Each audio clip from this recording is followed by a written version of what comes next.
This installment of Mortification of Spin, Bully Pulpit sees the crew discussing a pervasive cultural artifact, the 50 Shades of Grey series of books. With the release of the movie's first trailer, the internet is abuzz with talk of the series, and some of it is coming from Christians. This is not simply harmless entertainment. It's pornography, and its effects change a person's attitudes and behaviors on a fundamental level. This is Mortification of Spin with Carl Truman, Todd Pruitt, and Amy Bird, a weekly podcast of the Alliance of Confessing Evangelicals. We can only continue Mortification of Spin with your support.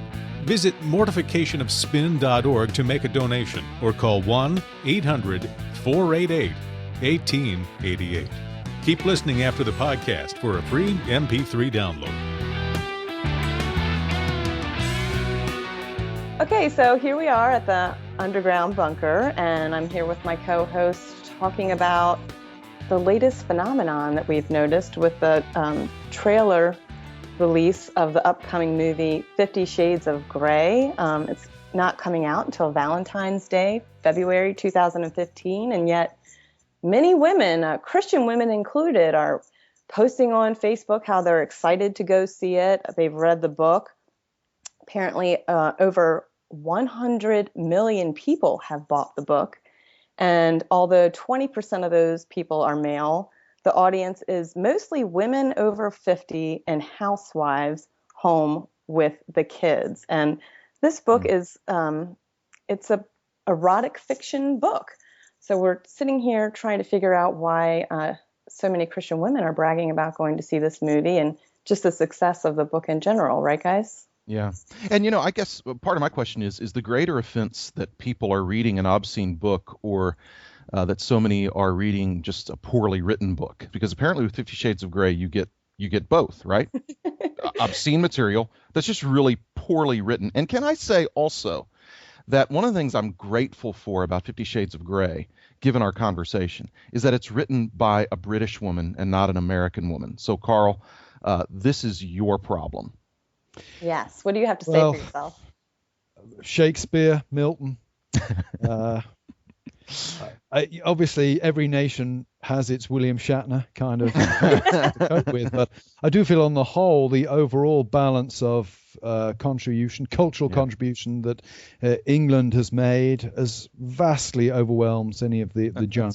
That's probably true. But Amy, didn't you read that 50 Shades of Grey is the top-selling paperback book of all time? The fastest-selling paperback book of all time. Yes. Yeah.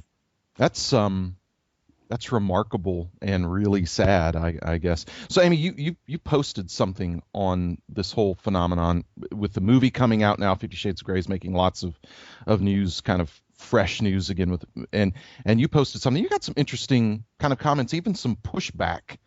From a little bit of pushback. Mainly it was, some women haven't heard about it. A lot of them on there have said that they're experiencing the same strange reaction, like friends of theirs going to see it and excited about it, or so many professing Christians who have read the book and the whole it's a series, so a trilogy. But then I've had some moms tell me that it's just mindless entertainment and something fun to go laugh at with our friends, which I find a little troubling because I don't think it's meant to be a comedy. Mm-hmm. And just to have women portrayed in that way, I don't see anything funny about that. Right. And then I've also had a woman say that as a Christian, her thoughts about God and her worship and church going have nothing to do with what she watches and what she reads. Mm-hmm. And that she's glad that, women can be free and open talking about sex like this and consensual enjoying. That is remarkable. Yeah. I think in response to that, one would say two things. First of all, it is good that women can speak openly about sex, but this is not speaking openly about sex. This is a pornographic movie. And Paul makes it very clear in Ephesians, Ephesians 5, verse 3, sexual immorality and all impurity or covetousness must not even be named among you as is proper among saints. Well, it seems to me that if sexual immorality should not be named among the saints, it certainly should not be a source of entertainment among the saints. Right. One might also follow up by saying that we know pornography alters the neural pathways of the brain. People who watch pornography over an extended period of time become different people. Yeah. They think about other people differently. They think about their own bodies and their own sexuality differently. This is not just harmless entertainment. It's not just watching a Mr. Magoo cartoon or an old rerun of the Waltons or something like that. This is material that transforms who you are. And for a Christian to indulge in that, I think one can say one of two things. Either they're a remarkably badly taught and stupid Christian, or they're not a Christian at all. I don't see that there is any middle ground between those two conclusions there. Right. Yeah. It's very clear that we're to flee sexual immorality. And as you pointed out, Carl, pornography not only, and it's proven, it changes the brain, but the impact also emotionally and, of course, spiritually is profound. And it makes me wonder what the pervasiveness and ubiquitousness of pornography has done to us as a society. And it amazes me. Well, it amazes me that it's women who seem to be the primary marketplace for a book like this. Right. That here we have a book that degrades women, that sets them in context of being sexually exploited. If I was a feminist, I think I'd see this as the greatest male lie of all time. The irony is that the latest generation of feminists seem to regard pornography as somehow liberating for women. Liberating, right. The old cliche, I've forgotten who said it first, pornography is good for women as long as women remember what they're good for. It seems that this is the worst kind of sexual stereotyping. Yeah. And it really for Christians to be involved in this is just absolutely appalling. It's hard to find the categories to describe that attitude, really. Right. I've been racking my brain just trying to figure out what the appeal is. And like Todd said, for one, the writing is so bad, I don't even know how you get through it. But, I think that women feel empowered that they are actually finally an audience for this kind of writing and movies, because men have been targeted as the audience so much. But here we're being objectified both ways. But it's like the secret's out of the bag that, women can talk about sex and that they like it. And I just wonder, what values and beliefs do all these women who are reading this and going to it and talking about it really have about their own sexuality? Yeah. And I wonder what the attitude would be if it was the daughters of these women that you're talking to, Amy. I mean, sometimes one can draw analogies with, I watch a crime film where somebody gets shot in a crime film. I love something like The French Connection, for example, from the early 1970s. Well, the difference, of course, between, The French Connection in the 1970s and 50 Shades of Grey is nobody really gets killed in The French Connection. We all know it's a piece of fiction. She's really naked.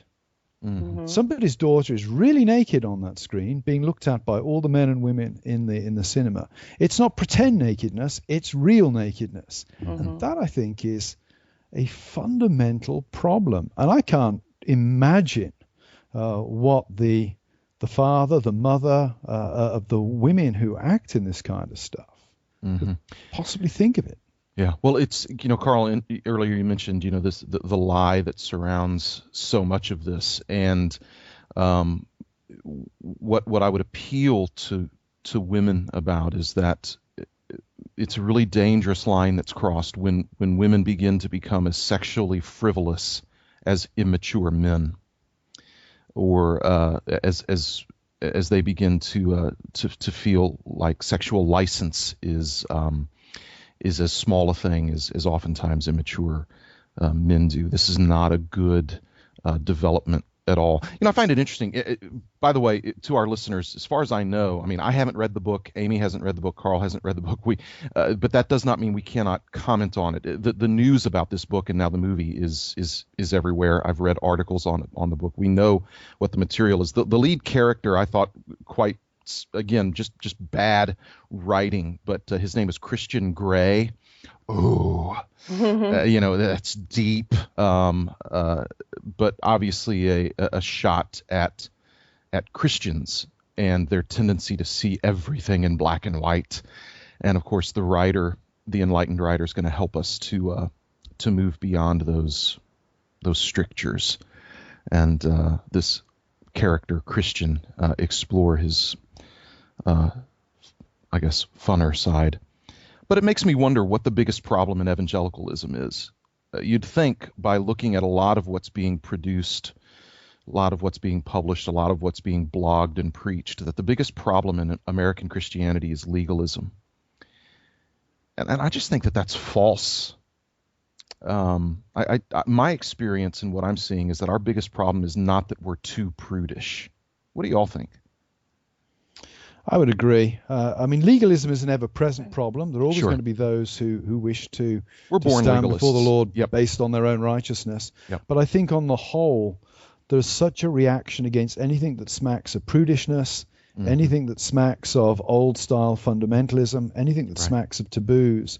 There's such a reaction against that I wonder if we haven't lost a central concern for personal holiness. Right. The fact that as I say that sentence inside my head, I'm wanting to say, even though I'm not a pietist, Right.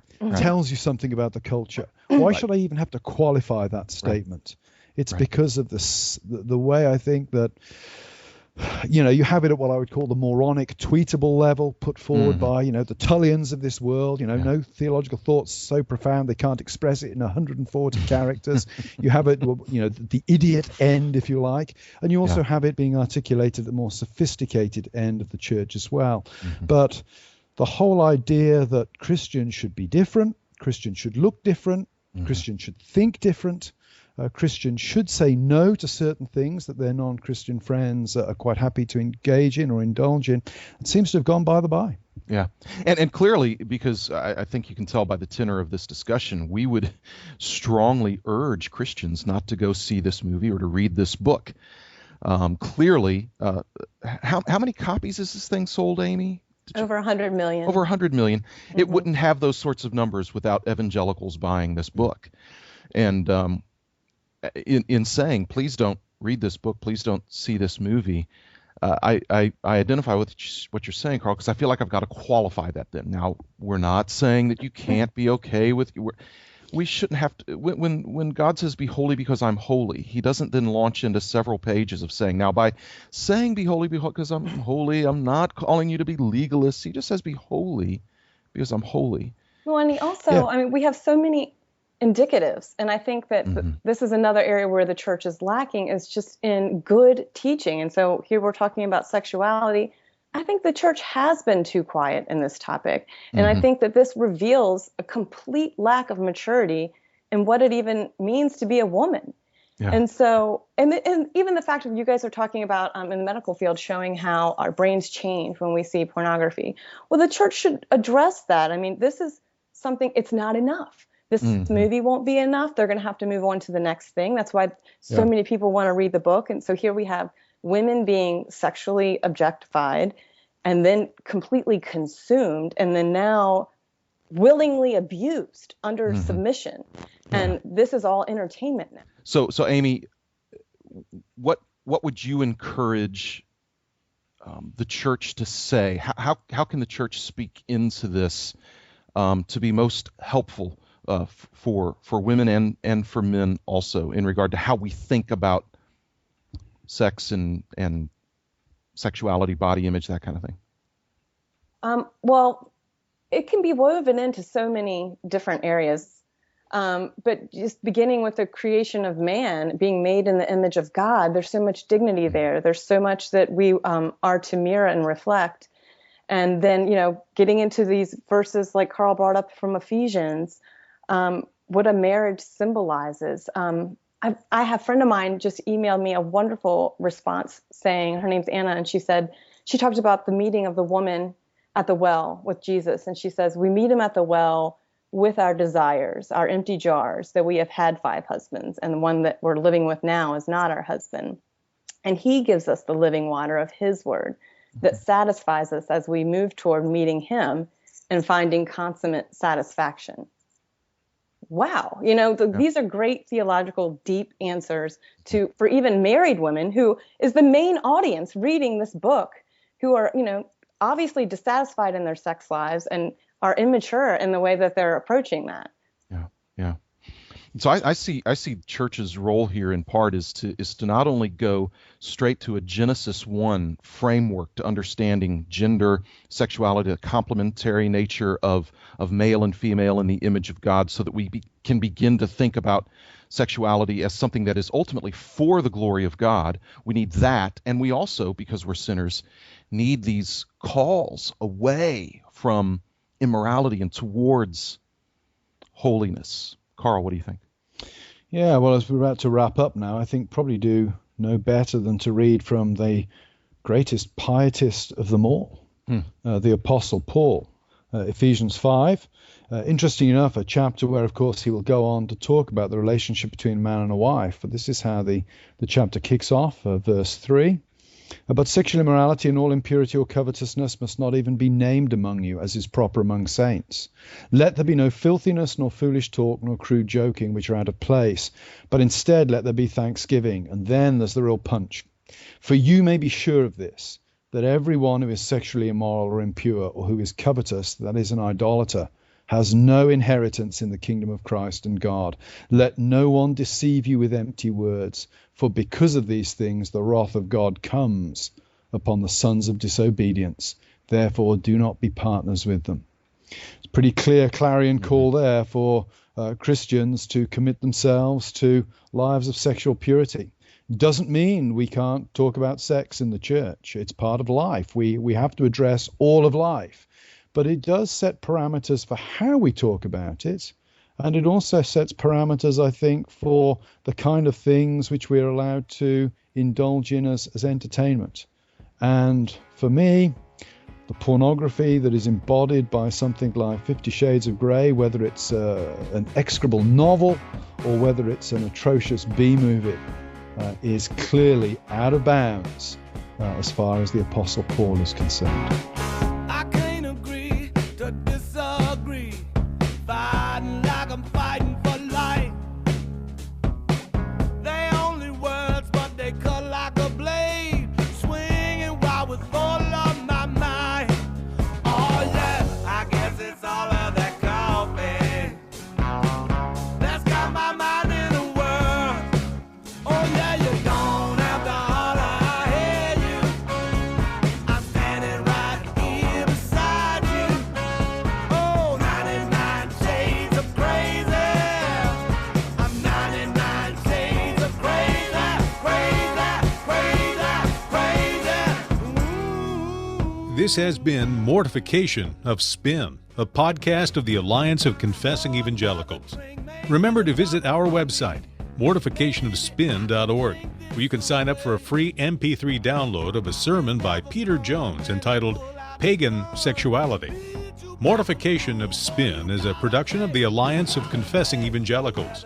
Alliance ministries include Reformation21.org, the Bible Study Hour, and events held from Florida to Sacramento. To learn more about the Alliance, visit alliancenet.org or call 800-488-1888. We can only continue to bring you Mortification of Spin with your support. To make a donation, please visit mortificationofspin.org or call 800-488-1888. Please join the gang again next week, and don't forget to enter for your chance to win a free MP3 set.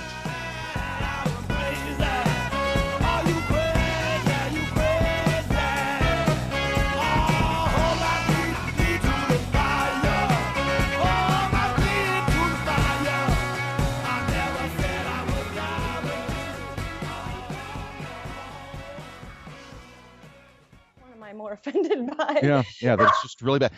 I must say. Sorry, I'm trying to cover the microphone. Katrina, can you shoot the dog? I think it's time for him to go, that dog.